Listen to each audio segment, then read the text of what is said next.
What I think is really interesting about addictions is that when you first start having a behavior or substance, it's very rare that you go from 0 to 100, right? It's a slow and steady climb up the ladder to true dysfunction. And it's fascinating because Awe Genge, this is Mental Mythos, hosted by Asekho Toto.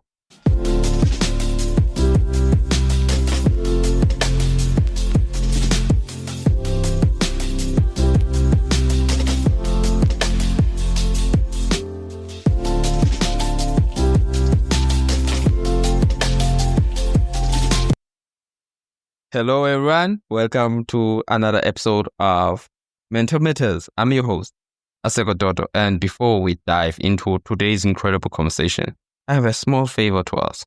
If you enjoy what you hear today, please take a moment to rate and review our podcast on Apple Podcasts, Spotify, or wherever you listen.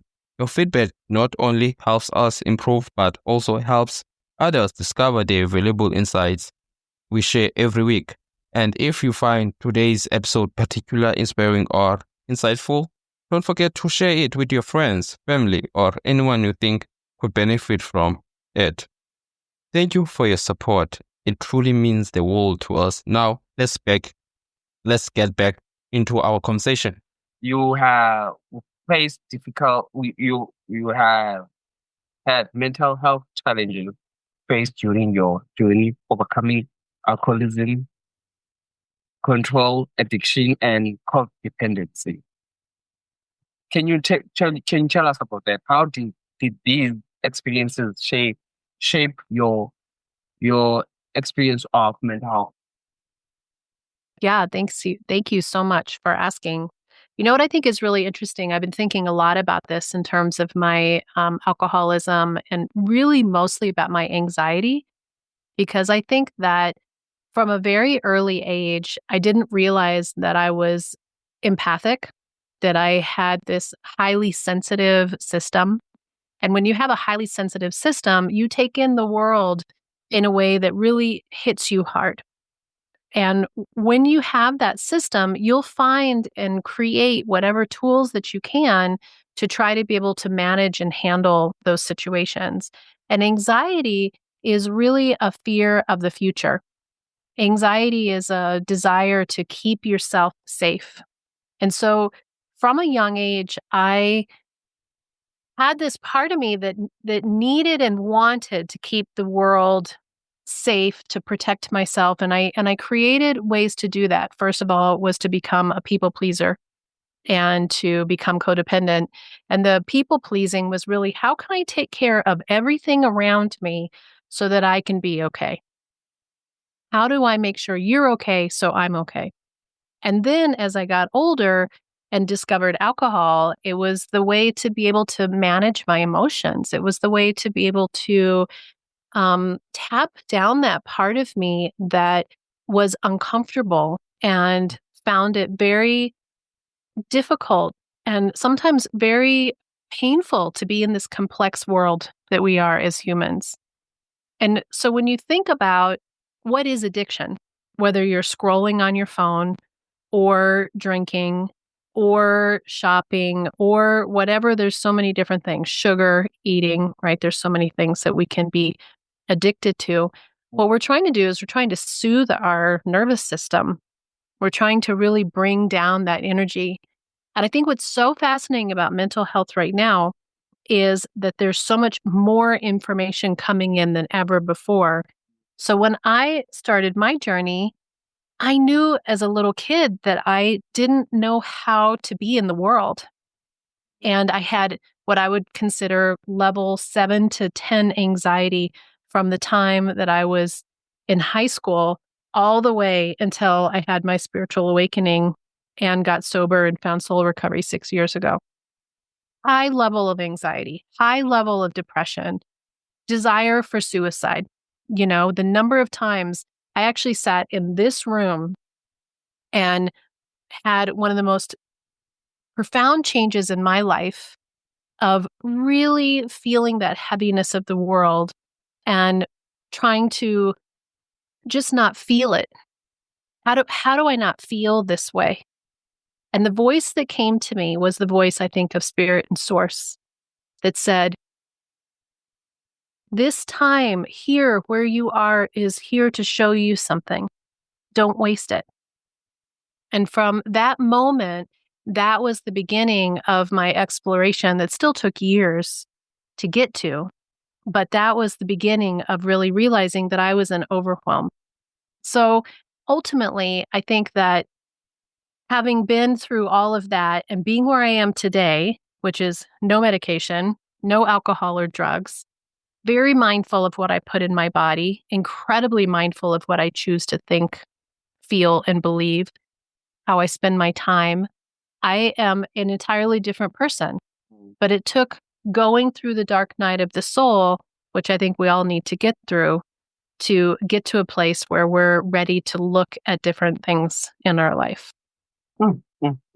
Firstly, something that you mentioned, actually, let me not start by that. And I feel like let me start to something that's talk about anxiety. And some I heard it's some from somewhere, but I'm not quite sure where it's a certain person said that anxiety is a wall. It's something that's protecting you in terms of it's talk about future, in terms of being afraid of something and you're not ready to face something in terms of, for example, for myself, I'm in university and I'm not ready to go out there in terms of being a responsible adult anyway. As much I am here, but I'm not fully ready to be a responsible adult. And I believe that that's one of my anxiety. And some big thing that you mentioned, big thing, pe- people pleaser. It's something that at some point in our life we actually stumble on it. It's something that we stumble on. I don't want to lie, I was that same person also in terms of trying to make sure that people are okay and not taking care of myself. And it's something that at some point, whereas I didn't love myself enough to be able to say that I can sit back in terms of typing. In a way, I don't like to use these words in terms of try by any means to be selfish for myself and try to take care of myself. Now, the things are different. I have different perspective when it comes to all of it because I have learned self-love and it has been a tough road.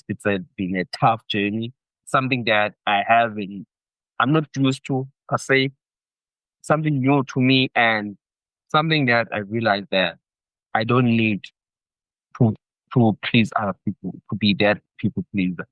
I don't need to get my validation from other people because if I continue on being that people pleaser, I'll always depend on other people to behave, or I'll always depend on other people to be in that sense of finding joy, of not knowing what is true happiness or what is true joy. So in terms of being a people pleaser, I totally relate with you when you said that.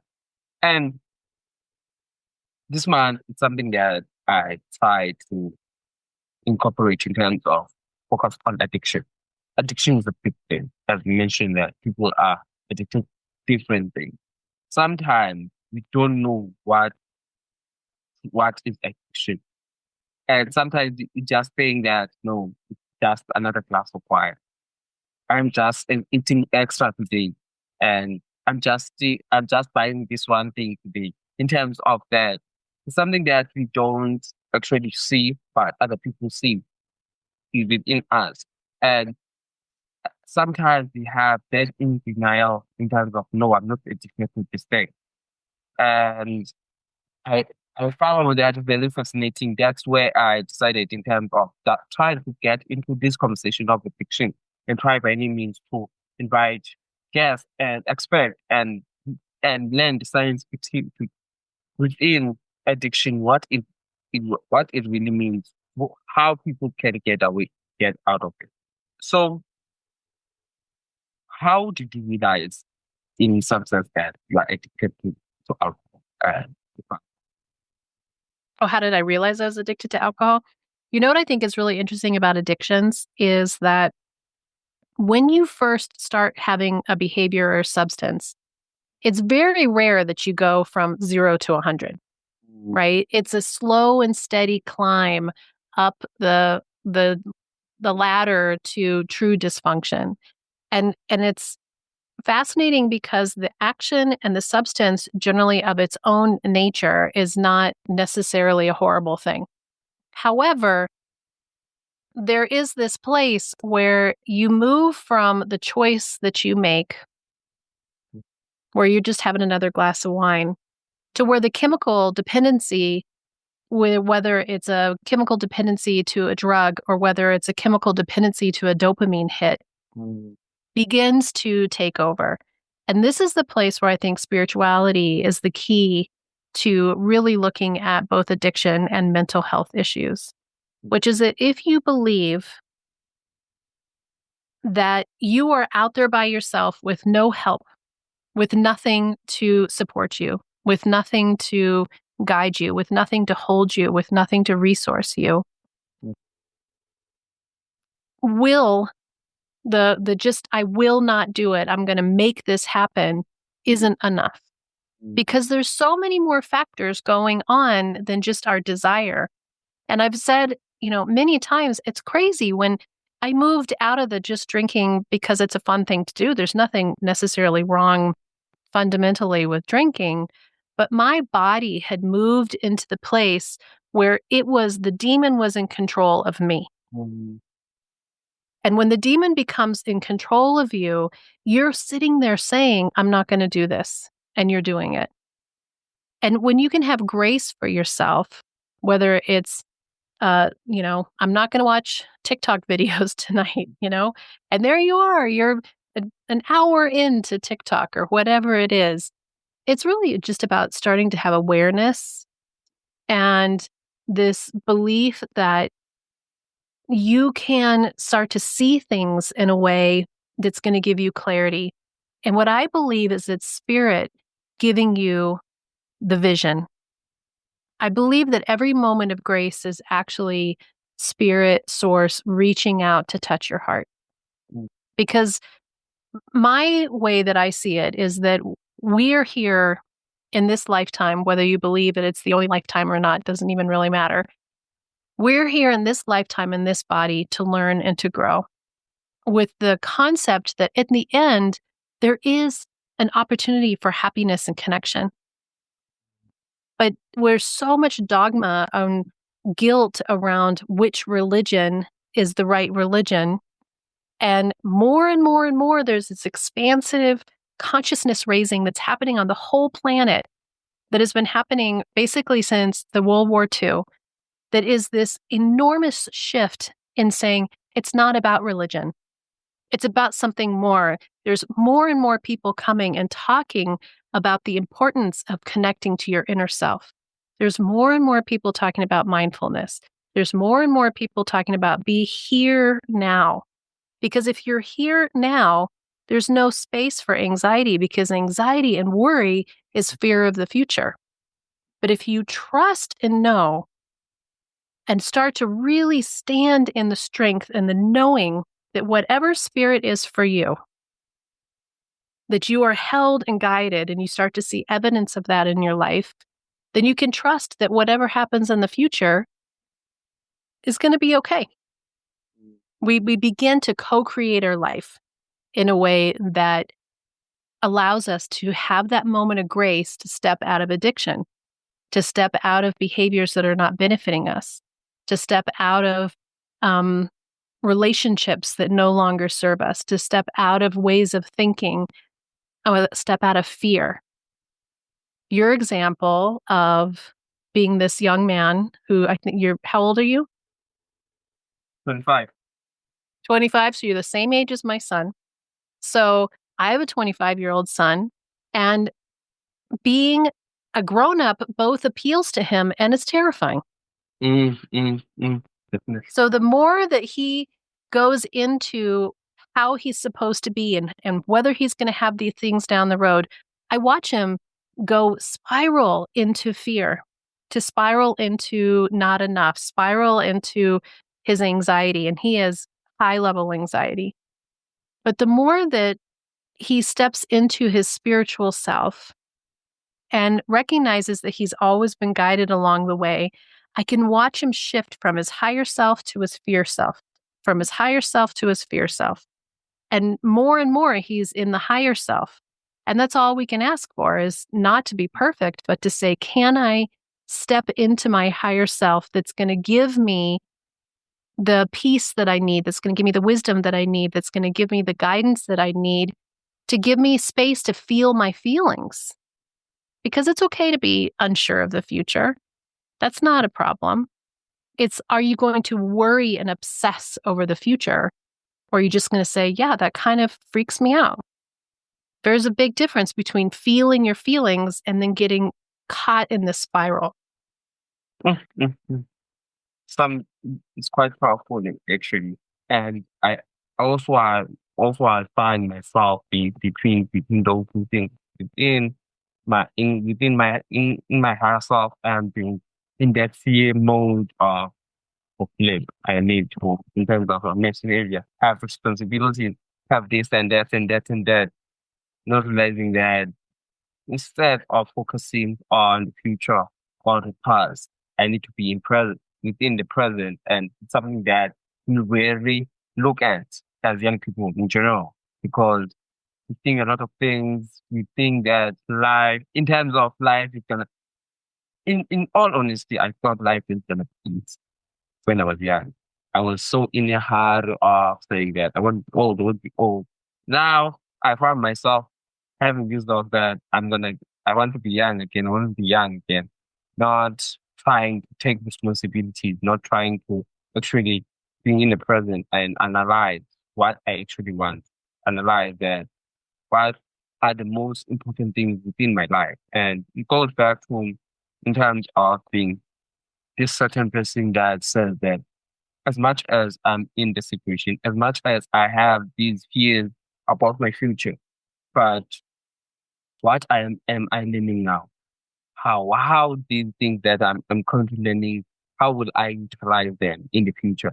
And as much as I might think the future, but I mustn't look at it in a way of being terrifying, but Mhm. in a way of having that positivity towards it. And yeah, definitely life won't go as I'm planning it. There will be, I'll come across things that will actually hit me.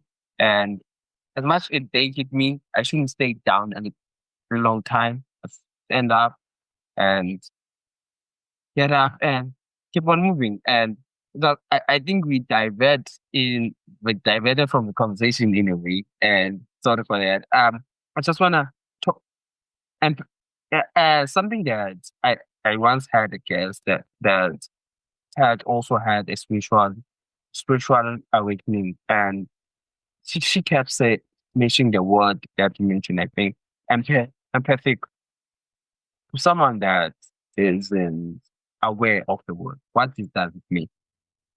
To be empathetic, Mm, yes, empath. I think it's empathic. yeah. Okay. So, you know what's really interesting as you're talking, Asekho, I want to bring light to the fact that at 25 years old, you are thinking these thoughts.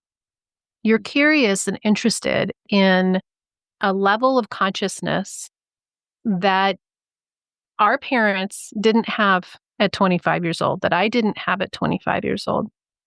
And that if you look across the board at this awakening that's happening within an entire human race and see the power of the fact that we didn't even have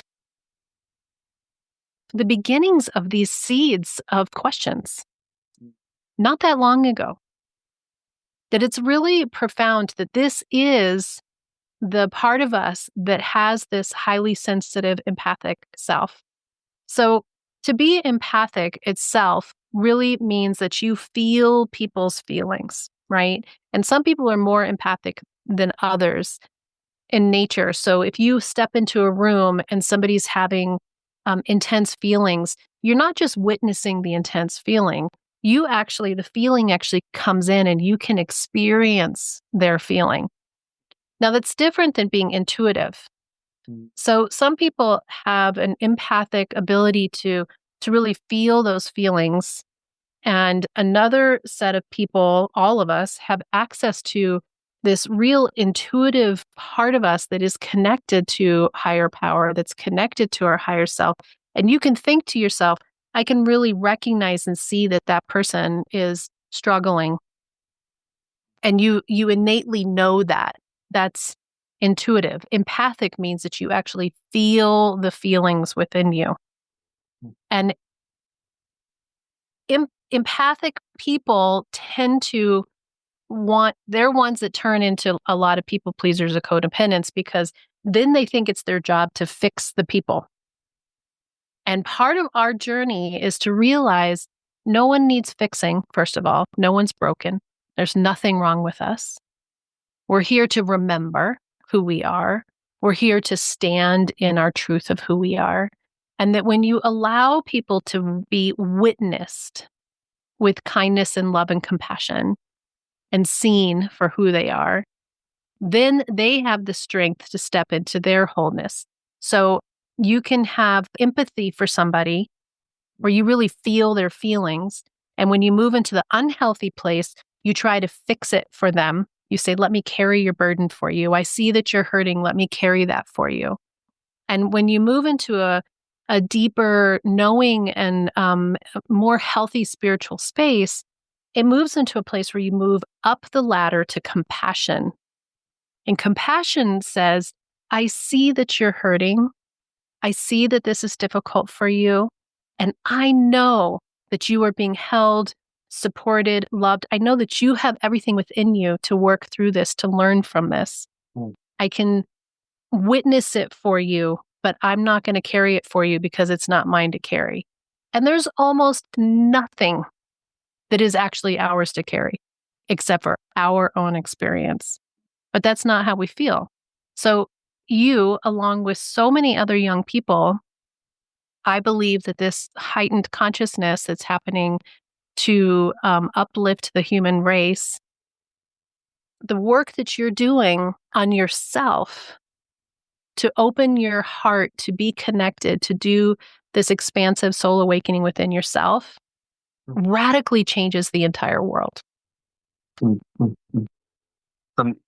something that I didn't think that in that way, and also I feel like I agree with you in some point because I always had this conscious whenever I do something, no matter what it is, I'm conscious in everything. When I say in everything, I mean in everything, and it recently, I think it started back 3 years ago, and when I started the city, and I realized I noticed a pattern and the way I'm thinking in terms of when it comes to mental health, when it comes to everything in general. I realized that I had a different way of thinking and in different way of seeing things and being curious when it comes to my subconscious. Actually, what's happening? Why am I thinking these thoughts? Why am I in terms of if I'm doing it? Why? I think it's in a deeper level, and also something that you mentioned is in terms of thinking people that are broken, and it's something that previously I had a problem in terms of totally, and until one of my friends told me that I'm not their psychologist. When at some point I involved it within my relationship. One thing that I realized is the fact that I date people that I thought they were broken, people that had immense problems, and at some point I found that actually these things are not good for me. That's where I decided to take a break from dating in terms of in general, try to find myself, who I am. How can I better myself? How can I self-evolve myself in terms of, in a way of trying to have these inner dialogues of myself? It's better. One thing that I realize as people, we have two thoughts in terms of there are good thoughts and there are bad thoughts. And sometimes, as much as we always want to pursue the good ones. We always end up choosing the bad ones. I don't know why is that. That's why I'm very fascinated when it comes to mental health in general, and also spirituality, and also human behavior. Why are we doing the things that we are doing? So yeah, and we spoke about awareness, and it's something that I I definitely I believe that I have, and within myself I notice things even from afar. From afar, I actually notice things. So how does one people that are struggling to in terms of creating their self awareness within themselves, and also outside themselves, the environment they are in, how do they cultivate how just Cultivate. yeah, cultivate it. I love that you're having these awarenesses around yourself because they're really profound. This is the spiritual awakening. This is the place where we start asking questions and having more come to us because we won't receive until we're ready. You have to have a place where you're asking for it to come in, for it to come. And in mental health and in addiction, you can offer somebody help, but until they're ready to receive the help, there's nothing that anyone can do or say. So when we have to have this innate part of us that says, I've had enough contrast, I've had enough difficulty in my life. And what I think is interesting, you're talking about good thoughts or bad thoughts. I think of it as love or fear. We're always either moving towards love or we're moving towards fear. And if you think about how our brains work again, which is why it's so interesting that we're in these human bodies that have these brains, that has a primitive brain stem, there is some part of us that has to always be mindful of danger. Mm, We have to have a place where we recognize that there's danger and have our fight or flight. And unfortunately, many of us have had a lot of trauma in our upbringing. And so if you think about that trauma response that's within a child, we create a story as a child that helps us to understand why things are the way that they are. And they're coming from the eyes of generally, you'll have a major core wound um, before your pre-verbal that you'll feel in your body. And then you'll have a core wound that'll happen between 2 and 6. And then you'll have a core wound that happens between 6 and 11. And then you'll have a core wound that happens between, 12 and, you have these places in your upbringing where intense feelings and situations happen that we can't process as children. There's no way. mm, It's too big for our bodies. It's too much information that we haven't learned yet. So we create systems, we create beliefs, we create stories that make sense of this. And that generally is where our fear is. So that's our fear and our primitive mind that's trying to figure it out.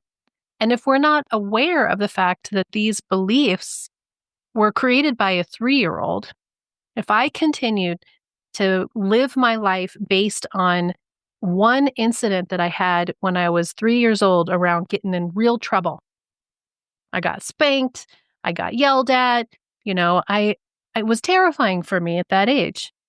And it created a system in me that said, never speak, don't get in trouble, don't push anyone's buttons, be good. I had to do that to survive. But if I continue to live that way, I'm going to always be choosing behaviors and fearful things that move me around trying to protect this part of me that isn't real. mm, mm, So part of our spiritual awakening and our raising our consciousness and to improve our mental health is to start having a witness to your thoughts and recognizing that thought that I'm having that feels fearful, that is mean to me, that is saying unkind things to me, that is biting and cutting to somebody else. What does that thought come from and what is it protecting? And it's usually protecting a child who had some core trauma, who is trying to protect that story and that core trauma. And then when you start to come into this space of kindness to yourself, instead of judging yourself or judging anyone else, because everyone else is just on their own path, doing their own thing from their own pain, right? Mm. You start to just open up to being curious as to what that belief is, what that pattern is, what that story is, and does that benefit you anymore? Mm. Mm. Is this true? Is it true that if I speak out loud, or even if I get in trouble, that I won't be loved? No, it's not true. But it felt true when I was 3.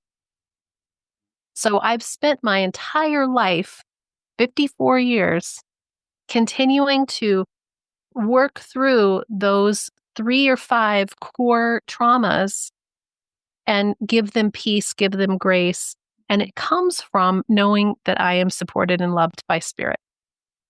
That those beliefs are systems that I made up, but the truth of who I am is this higher self that's learning from it instead of being traumatized by it. So when you move it from a trauma to a learning experience, it can change everything. And you start to be curious. Why did I pick that relationship? Why do I continue to allow myself to be undermined at work? Why do I not value myself? What's going on in there? And then you start choosing more healthy, loving thoughts, more loving, healthy actions, witnessing your thoughts, not believing everything that you think, and trusting that spirit is indeed guiding you, holding you, resourcing you to learn. Because in the end, it's just about being your whole, sparkly, fully activated self. To me, that's the will of God. So much that you've said actually, and in terms of it really has, I would say, changed my perspective in a way, because I didn't think on that in that way, and also something that was very powerful. I never saw it in terms of replacing good thoughts and bad thoughts for being good love and bad being fear.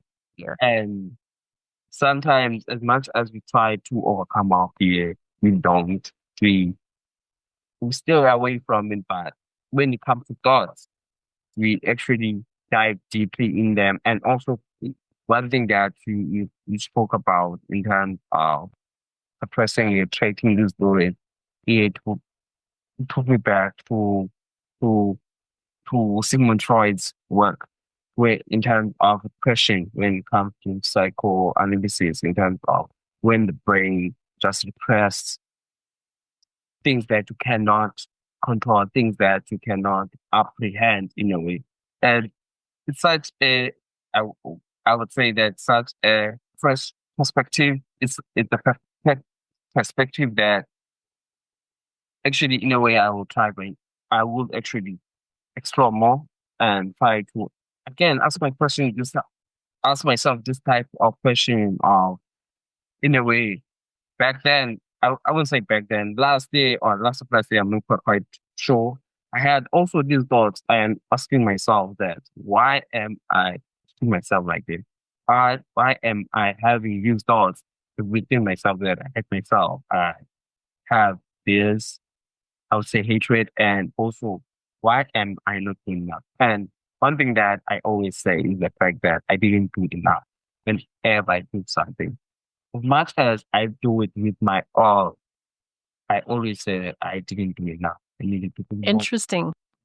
So Cool. that would be an interesting pattern to look at, because these beliefs that we have, that I didn't do enough, even when that you showed up in your fullest, you'll find that there's a message that was given when your brain was trying to make sense of what that was.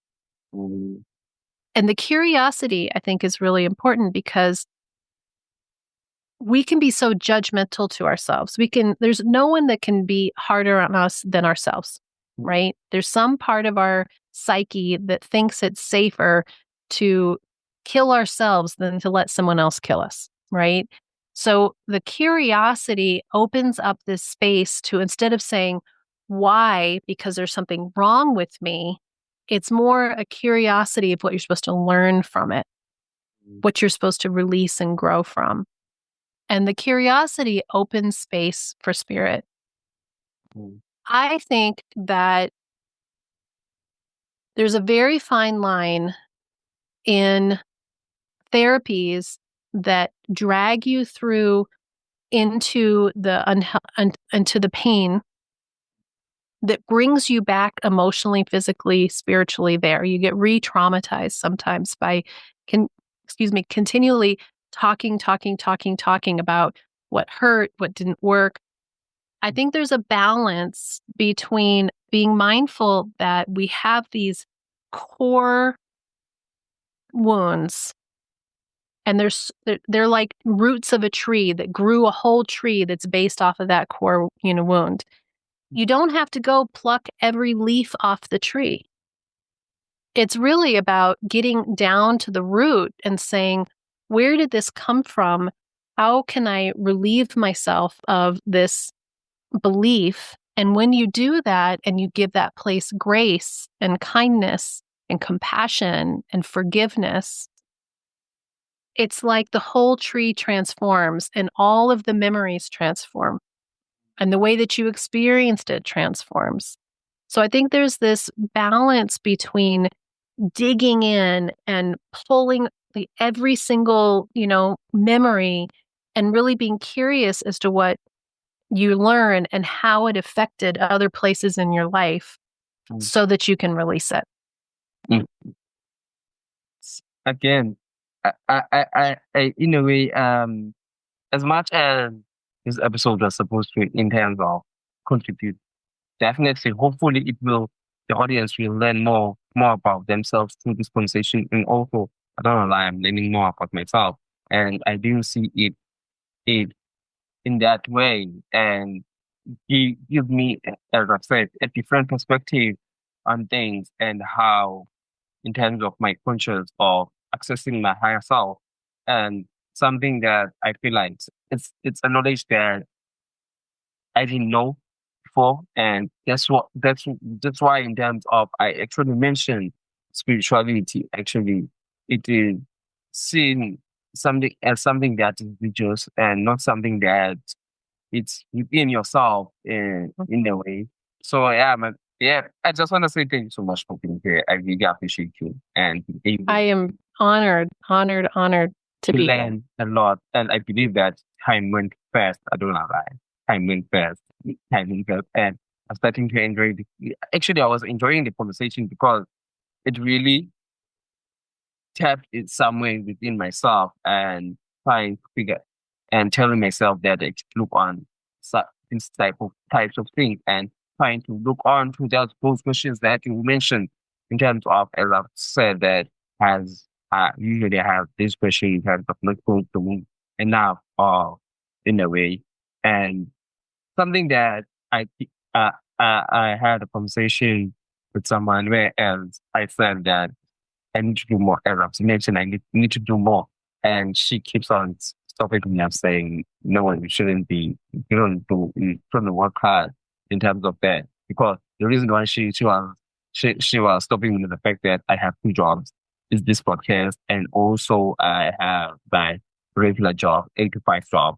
So it's something that actually takes a lot from me, and yeah, but at the same time, I'm really passionate about podcasting, and I'm really passionate about talking on such conversations, because not only I gain information, but also I'm growing, and and trying to get to get in a way some sort of advice, I would say, in terms of what are my thoughts in terms of certain things, because I'm not an expert in certain field.